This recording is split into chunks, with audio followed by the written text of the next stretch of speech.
This is Jason Rivas, and this is your HR Update. As a head of human resources for Chartech and our master MSP ARC technology, I'm getting a lot of questions and a lot of feedback on some big subjects. Today we're going to talk about how to spot your A players. Now, I know when you hear that phrase, spotting your A players, you immediately go to thinking, well, that means there's favorites in the workplace. It's not that. We need to think about this like a baseball team. There's always a first string baseball group that goes out on the field to start your plays. Then we have second string, third string, we have people in the dugout, people in the bullpen that are warming up, but your A players are the ones starting the game. And sometimes even your A players are benched for the first few innings until they can come out and really make effectiveness. As employers, we have the responsibility of making judgments and keeping our A players seated and on the field as much as we can. While we may have situations where furloughs, layoffs, or even temporary reduction in workforces may occur, we always need to be mindful in spotting our A players and how to identify them. So I'm going to walk you through a few nuances that can help you identify these A players, because they're not favorites, they're just the best playing team members. So first, one thing I get commonly articulated in academies or training sessions or group environments where I'm out there teaching in the community is, don't mistake passion for frustration. Some of your best players can be passionate, and they may raise their voice, but they still perform. And they don't perform at the consequence of others. They don't perform at the consequence of the business. They're the ones who are simply out there and they're wound up, they're feeling themselves, but they don't do it at the consequence of their team.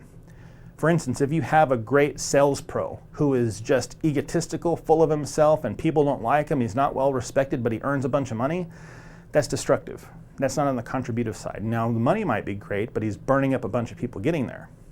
But on the other side of the spectrum, if you have a sales pro who's really good at what he does, team members like him, he's respected, clients are drawn to him, great, wonderfully known in the community, and you see, man, I wish I could clone this person. That's a person where passion is playing into performance. That's a good place to be. So one thing to remember is when you're choosing to identify your star or your A players, don't misunderstand passion for frustration. Passion articulated with performance is valuable, but frustration pushed into performance is destructive. If you can articulate these things, you're a lot better far along to being able to spot your A player.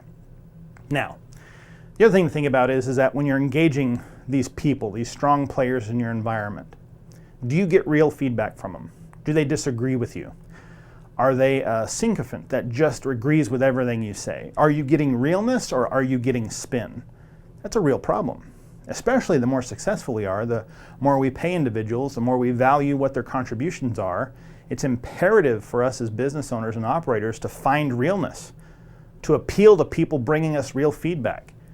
If you're an executive watching this, do you have people at your leadership table that bring you the truth, that disagree with you, that are willing to stand up on principle? If you do, that's good. That's a positive attribute. But do they spin it? When you ask for an opinion, do they spin it around on you and they pivot it back to what you wanted anyway? Do they evade the principles that they are choosing to live by? Do they circumvent what they're trying to get across simply to not being consequenced?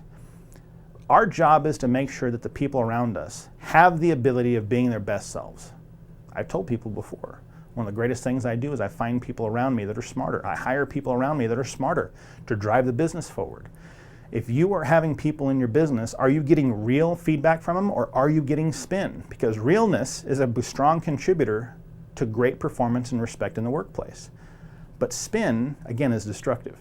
And it really doesn't dovetail into strong performance over the short or long term.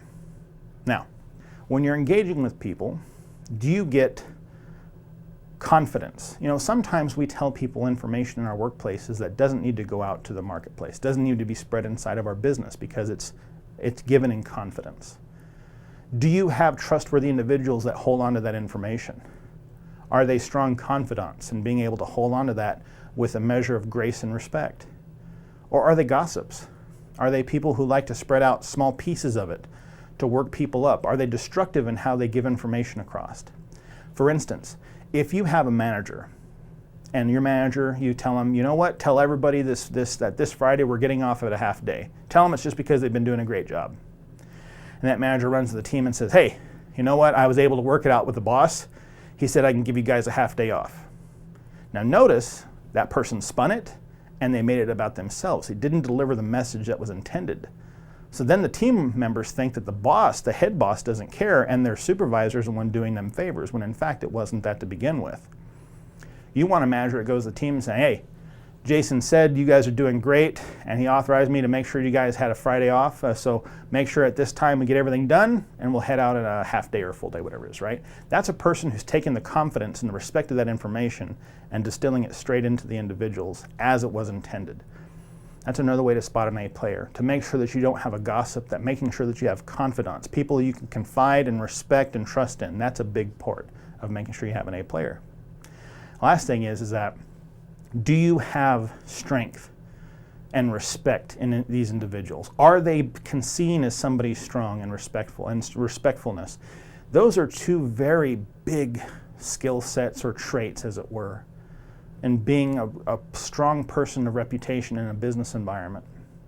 Now, a person doesn't have to always be right to be respected, and a person doesn't have to be liked to be seen as strong. Right now, our businesses are full of strong individuals that are digging deep, finding a new place to find this strength, and they're bringing it out for their team members, for their families, and for their communities.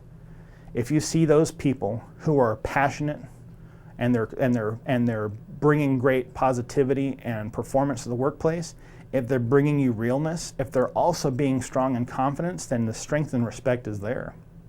Those are the individuals that deserve our A player status. So what we've gone over is how to spot your A players, knowing the difference between passion and frustration, how realness or spin, gossip or confidence, all these things play a part in spotting your A players.